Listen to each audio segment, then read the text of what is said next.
నేపాల్ ఇప్పుడు శిథిల రాజ్యం. హిమాలయ దేశం తిండి నీళ్ల కోసం అల్లాడుతోంది.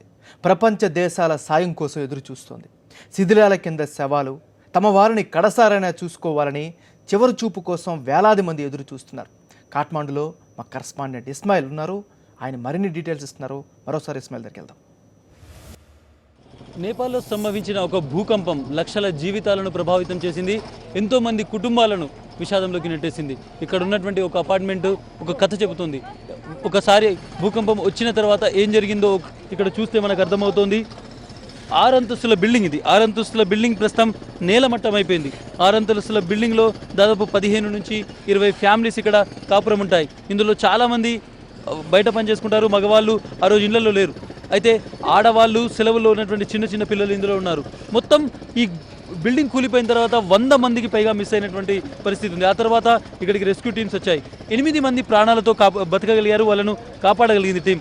4వ రోజు పూర్తవుతుంది. 4వ రోజు కూడా రెస్క్యూ ఆపరేషన్ కొనసాగుతుంది. 30 శవాలు బయటకు వచ్చాయి.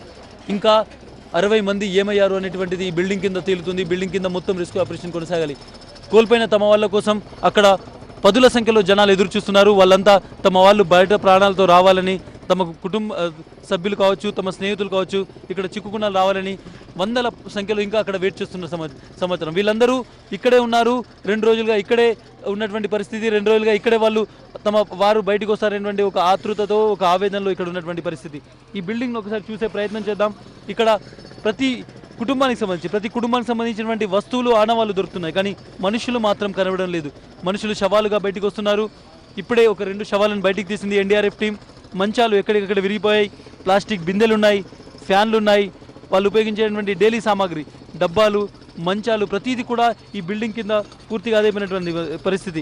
వాళ్ళకి సంబంధించినటువంటి చిన్న చిన్న వస్తువుల ఆనవాళ్ళు మాత్రం ఇక్కడ కనిపిస్తున్నాయి. కొన్ని బెడ్స్ కనిపిస్తున్నాయి, వాళ్ళ బట్టలు కనిపిస్తున్నాయి. కానీ వాళ్ళు మాత్రం కనిపించడం లేదు. ఎంత ఆవేదన ఉందో ఇక్కడ మనుషులు ఈ బిల్డింగ్ చూస్తే అర్థమవుతుంది.